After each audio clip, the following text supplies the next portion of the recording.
Hi friends, welcome to Abees P S C world. Abees P S C വേൾഡിൻ്റെ ഇന്നത്തെ ക്ലാസ്സിലേക്ക് എല്ലാവരെയും സ്വാഗതം ചെയ്യുന്നു. ഇന്നത്തെ ക്ലാസ്സിൽ നമ്മൾ പഠിക്കുന്നത് 10th പ്രിലിംസ് എക്സാമിന് വേണ്ടി 10th സ്റ്റാൻഡേർഡിലെ ജോഗ്രഫി ചാപ്റ്ററാണ്. കഴിഞ്ഞ ക്ലാസ്സിൽ ജോഗ്രഫി ചാപ്റ്ററിൽ കുറേ കാര്യങ്ങൾ നമ്മൾ കവർ ചെയ്തിട്ടുണ്ട്. കേരള പി എസ് സിയുടെ ഇഷ്ട ഏരിയാസാണ് നമ്മൾ ഇന്നത്തെ ക്ലാസ്സിൽ കവർ ചെയ്യാനായിട്ട് ശ്രമിക്കുന്നത്. എല്ലാവരും വീഡിയോ പ്രയോജനപ്പെടുത്തുക. ആദ്യമായിട്ട് നമ്മൾ നോക്കുന്നത് ഉത്തരപർവ്വത മേഖലയുടെ പ്രാധാന്യമാണ്. ഉത്തരപർവ്വത മേഖലയുടെ പ്രാധാന്യം നമുക്ക് നോക്കാം. പുരാതന കാലം മുതൽ തന്നെ വടക്ക് പടിഞ്ഞാറ് നിന്നുള്ള വൈദേശിക ആക്രമണങ്ങളിൽ നിന്ന് ഒരു പരിധിവരെ നമ്മെ സംരക്ഷിച്ചു വരുന്നത് ഉത്തരപർവ്വത മേഖലയാണ്. അപ്പോൾ ഉത്തരപർവ്വത മേഖലയാണ് പുരാതന കാലം മുതൽ നമ്മുടെ ഇന്ത്യയെ വടക്ക് പടിഞ്ഞാറ് നിന്നുള്ള ആക്രമണങ്ങളിൽ നിന്നും സംരക്ഷിക്കുന്നത്. ഈ ഒരു പോയിന്റ് പഠിക്കാൻ പറയുന്നതിൻ്റെ ഒരു കാരണം പർവ്വത മേഖലയുടെ പേര് ചിലപ്പോൾ മാറ്റി തന്നേക്കാം. അപ്പോൾ ഉത്തരപർവ്വത മേഖലയാണ് നമ്മെ വടക്ക് പടിഞ്ഞാറ് നിന്നുള്ള ആക്രമണങ്ങളിൽ നിന്ന് സംരക്ഷിക്കുന്നത് എന്ന് കൃത്യമായിട്ട് പഠിക്കുക. അടുത്തയാണ് മൺസൂൺ കാറ്റുകളെ തടഞ്ഞു നിർത്തി ഉത്തരേന്ത്യയിൽ ഉടനീളം മഴ പെയ്യ്ക്കുന്നു. മൺസൂൺ കാറ്റുകളെയാണ് തടഞ്ഞു നിർത്തുന്നത്, ഉത്തരേന്ത്യയിലാണ് ഉടനീളം മഴ പെയ്യിക്കുന്നത്. ഇവിടെയും കാറ്റുകളുടെ പേരോ അല്ലെങ്കിൽ ദക്ഷിണ ഇന്ത്യ ഇങ്ങനെയൊക്കെ തരാനുള്ള ചാൻസ് ഉണ്ട്. അപ്പോൾ ക്ലിയറായിട്ട് പഠിക്കുക. മൺസൂൺ കാറ്റുകളെ തടഞ്ഞു നിർത്തി ഉത്തരേന്ത്യയിൽ ഉടനീളം മഴ പെയ്യിക്കുന്നത് ഉത്തരപർവ്വത മേഖലയാണ്. അടുത്തത് ശൈത്യകാലത്ത് വടക്ക് നിന്ന് വീശുന്ന വരണ്ട ശീതക്കാറ്റിനെ ഇന്ത്യയിലേക്ക് കടക്കാതെ ചെറുക്കുന്നു. ശൈത്യകാലത്താണ് വടക്ക് നിന്ന് വീശുന്ന വരണ്ട ശീതക്കാറ്റിനെ ഇന്ത്യയിലേക്ക് കടക്കാതെ സംരക്ഷിച്ച് അല്ലെങ്കിൽ ചെറുത്ത് നിർത്തുന്നത് ഉത്തരപർവ്വത മേഖലയാണ്. കൂടാതെ വൈവിധ്യമാർന്ന സസ്യജന്തുജാലങ്ങൾ ഉടലെടുക്കുന്നതിന് കാരണമാകുന്നതും ഉത്തരപർവ്വത മേഖലയാണ്. വൈവിധ്യമാർന്ന സസ്യജന്തുജാലങ്ങൾ ഉടലെടുക്കുന്നതിന് കാരണമായി തീർന്നത് ഉത്തരപർവ്വത മേഖലയാണ്. കൂടാതെ നദികളുടെ ഉത്ഭവ പ്രദേശമാണ്, ധാരാളം നദികളുടെ ഉത്ഭവ പ്രദേശമാണ് ഉത്തരപർവ്വത മേഖല. ഉത്തരപർവ്വത മേഖലയുടെ പ്രാധാന്യമാണ് നമ്മൾ നോക്കിയത്. ഇനി ഹിമാലയത്തിലെ മഞ്ഞുമൂടിയ കൊടുമുടികളും ഹിമാനികളും ശുദ്ധജലത്തിൻ്റെ വൻ ശേഖരങ്ങളാണ്.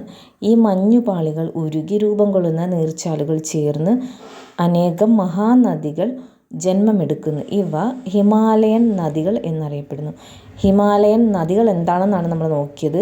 ഹിമാലയത്തിൽ മഞ്ഞുമൂടിയ കൊടുമുടികൾ ഹിമാനികളും ശുദ്ധജലത്തിൻ്റെ വൻ ശേഖരങ്ങളാണ്. ഈ മഞ്ഞുപാളികൾ ഉരുകി രൂപം കൊള്ളുന്ന നീർച്ചാലുകൾ ചേർന്ന് അനേകം മഹാനദികൾ ജന്മമെടുക്കുന്നു. ഇവയാണ് ഹിമാലയൻ നദികൾ എന്ന് അറിയപ്പെടുന്നത്. താഴ്വാരങ്ങളിലെ ധാരാളമായും മഴയും ഈ നദികളെ പുഷ്ടിപ്പെടുത്തുന്നുണ്ട്. പ്രധാനപ്പെട്ട ഹിമാലയൻ നദികളാണ് സിന്ധു, ഗംഗ, ബ്രഹ്മപുത്ര. അപ്പോഴും നമുക്ക് പ്രധാനമായിട്ട് വേണ്ടുള്ളത് പ്രധാനപ്പെട്ട ഹിമാലയൻ നദികൾ ഏതൊക്കെയാണ്? സിന്ധുവും ഗംഗയും ബ്രഹ്മപുത്രയുമാണ് പ്രധാനപ്പെട്ട ഹിമാലയൻ നദികൾ. ഇനി നമ്മൾ ഹിമാലയൻ നദികളെക്കുറിച്ചാണ് പഠിക്കുന്നത്. ആദ്യമായിട്ട് സിന്ധു നദിയുടെ ഉത്ഭവസ്ഥാനമാണ് ടിബറ്റിലെ മാനസ സരോവർ തടാകം. ടിബറ്റിലെ മാനസ സരോവർ എന്നാണ്, മാനസ സരോവർ തടാകത്തിൽ നിന്നാണ് സിന്ധു നദി ഉത്ഭവിക്കുന്നത്. ഇനി സിന്ധു നദിയുടെ നീളം ഏകദേശം 2880 കിലോമീറ്ററാണ്, 2880 കിലോമീറ്റർ ആണ്. എങ്കിലും ഇന്ത്യയിലൂടെ ഒഴുകുന്നത് 709 കിലോമീറ്ററാണ്. 709 കിലോമീറ്റർ മാത്രമാണ് ഇന്ത്യയിലൂടെ ഒഴുകുന്നത്. അപ്പോൾ സിന്ധു നദി എന്താണ് നമ്മൾ പഠിച്ചത്? ടിബറ്റിലെ മാനസ സരോവറിൽ നിന്നുത്ഭവിക്കുന്നു. ഏകദേശം 2880 കിലോമീറ്റർ ആണെങ്കിലും ഇന്ത്യയിലൂടെ ഒഴുകുന്ന നീളം 709 കിലോമീറ്റർ ആണ്. അടുത്തത് ഗംഗാ നദി ഉത്ഭവിക്കുന്നത് ഗംഗോത്രി ഹിമാനിയിലെ ഗായ്മുഖ് ഗുഹയിൽ നിന്നാണ്. ഗംഗോത്രി ഹിമാനിയിലെ ഗോമുഖ് എന്നാണ് ഇവിടെ കൊടുത്തിരിക്കുന്നത്. ഗോമുഖ് എന്ന് പഠിച്ചാലും ഗായ്മുഖ് എന്ന് പഠിച്ചാലും ശരിയാണ്. ഏകദേശം എത്ര നീളമാണുള്ളത്? 2500 കിലോമീറ്ററാണ്. ഗംഗാ നദി ഗംഗോത്രി ഹിമാനി ഏകദേശം 2500 കിലോമീറ്ററാണ് നീളം. അടുത്തത് ബ്രഹ്മപുത്രയാണ്. ടിബറ്റിലെ ചെമയുങ് തുങ് ഹിമാനി. ടിബറ്റിലെ ചെമയുങ് തുങ് ഹിമാനിയിൽ നിന്നാണ് ബ്രഹ്മപുത്ര നദി ഉത്ഭവിക്കുന്നത്. ഏകദേശം 2900 കിലോമീറ്റർ ആണ് നീളമെങ്കിലും ഇന്ത്യയിലൂടെ ഒഴുകുന്ന നീളം 725 കിലോമീറ്ററാണ്. ബ്രഹ്മപുത്ര ടിബറ്റിലെ ചെമയുങ് തുങ് ഹിമാനിയിൽ നിന്ന് ഏകദേശം 2900 കിലോമീറ്റർ ഉണ്ടെങ്കിലും ഇന്ത്യയിലൂടെ ഒഴുകുന്ന നീളം 725 കിലോമീറ്റർ ആണ്. അടുത്തതായിട്ട് നമ്മൾ ഉപദ്വീപീയ പീഠഭൂമിയെക്കുറിച്ച് പഠിക്കുന്നു. ഉപദ്വീപീയ പീഠഭൂമി മധ്യപ്രദേശ്, ജാർഖണ്ഡ്, ഛത്തീസ്ഗഡ് എന്നീ സംസ്ഥാനങ്ങളും മഹാരാഷ്ട്ര, കർണാടകം, തമിഴ്നാട്, തെലങ്കാന, ഒഡീഷ, പശ്ചിമ ബംഗാൾ എന്നീ സംസ്ഥാനങ്ങളുടെ ചില പ്രദേശങ്ങളും ഉൾപ്പെടുന്നതാണ് ഉപദ്വീപീയ പീഠഭൂമി.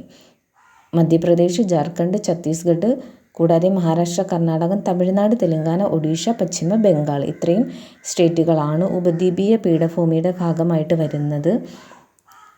ഉറപ്പേറിയ ശിലകളാൽ നിർമ്മിതമായ ഉപദ്വീപീയ പീഠഭൂമി ഇന്ത്യയിലെ ഏറ്റവും വിസ്തൃതവും പഴക്കം ചെന്നതുമായ ഭൂവിഭാഗമാണ്. ഇമ്പോർട്ടൻ്റ് ആയിട്ടുള്ളൊരു പോയിൻ്റാണത്. ഉറപ്പേറിയ ശിലകളാൽ നിർമ്മിതമായിരിക്കുന്നു. കൂടാതെ തന്നെ ഉപദ്വീപീയ പീഠഭൂമി ഇന്ത്യയിലെ ഏറ്റവും വിസ്തൃതവും പഴക്കം ചെന്നതുമായ ഭൂവിഭാഗമാണ്. ഇന്ത്യയിലെ ഏറ്റവും വിസ്തൃതവും കൂടാതെ പഴക്കം ചെന്നതുമായ ഭൂവിഭാഗമാണ് ഉപദ്വീപീയ പീഠഭൂമി. ഇതുകൂടാതെ മറ്റ് ചില സവിശേഷതകളും കൂടെ ഉണ്ട്, നമുക്ക് നോക്കാം. നിമ്നോന്നതികൾ നിറഞ്ഞ ഈ ഭൂവിഭാഗത്തിൻ്റെ വിസ്തൃതി ഏകദേശം 15 ലക്ഷം ചതുരശ്ര കിലോമീറ്ററാണ്. അതായത് ഉപദ്വീപീയ പീഠഭൂമിയുടെ വിസ്തൃതി കണക്കാക്കുകയാണെങ്കിൽ ഏകദേശമാണ് 15 ലക്ഷം ചതുരശ്ര കിലോമീറ്ററാണ്. ഇനി പർവ്വതങ്ങൾ, പീഠഭൂമികൾ, താഴ്വരകൾ എന്നിങ്ങനെ വൈവിധ്യമാർന്ന ഭൂപ്രകൃതിയാണ് ഇവിടെ ഉള്ളത്. ഇപ്പോഴും ഉപദ്വീപീയ പീഠഭൂമിയിൽ എന്തൊക്കെയാണുള്ളത്? പർവ്വതങ്ങളുണ്ട്, പീഠഭൂമികളുണ്ട്, താഴ്വരകളുണ്ട്. ഈ മേഖലയിലെ ഏറ്റവും ഉയരമേറിയ കൊടുമുടി ആനമുടിയാണ്, 2695 മീറ്റർ.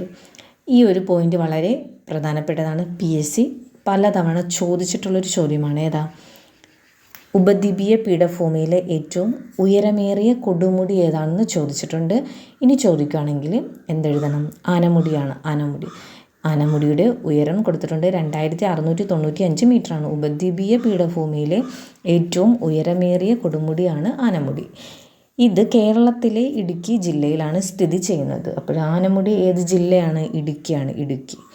വിവിധ തരം ധാതുക്കളുടെ ഒട്ടനവധി നിക്ഷേപങ്ങൾ ഈ മേഖലയിലുള്ളതിനാൽ ഉപദ്വീപീയ പീഠഭൂമിയെ ധാതുക്കളുടെ കലവറ എന്ന് വിളിക്കാം. ഈ ഒരു പാരഗ്രാഫിൽ നിന്ന് നമുക്ക് എത്ര ചോദ്യങ്ങളുടെ ഉത്തരങ്ങളാണ് കിട്ടിയത്? ഉപദ്വീപീയ പീഠഭൂമി എങ്ങനെയാണ് അറിയപ്പെടുന്നത്? ധാതുക്കളുടെ കലവറ. ഉപദ്വീപീയ പീഠഭൂമിയാണ് ധാതുക്കളുടെ കലവറ എന്ന് അറിയപ്പെടുന്നത്. എല്ലാ പോയിന്റും കൃത്യമായിട്ട് പഠിച്ചു വെക്കുക.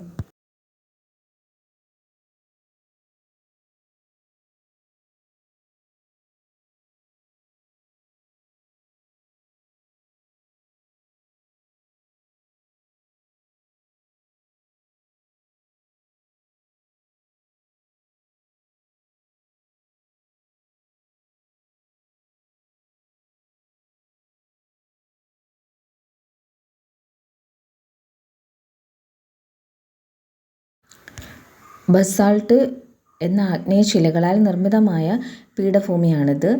കൂടുതലായിട്ട് കറുത്ത മണ്ണാണ് കാണപ്പെടുന്നത്. ബസാൾട്ട് എന്ന ആഗ്നേയശിലകളാൽ നിർമ്മിതമായിരിക്കുന്നു. കൂടാതെ കറുത്ത മണ്ണ് ധാരാളമായിട്ട് കാണപ്പെടുന്നു. അപ്പോൾ കറുത്ത മണ്ണെന്ന് പറയുന്നത് പരുത്തി കൃഷിക്ക് അനുയോജ്യമായ മണ്ണാണ്. പരുത്തി കൃഷിക്ക് അനുയോജ്യമായ മണ്ണാണ് കറുത്ത മണ്ണ്.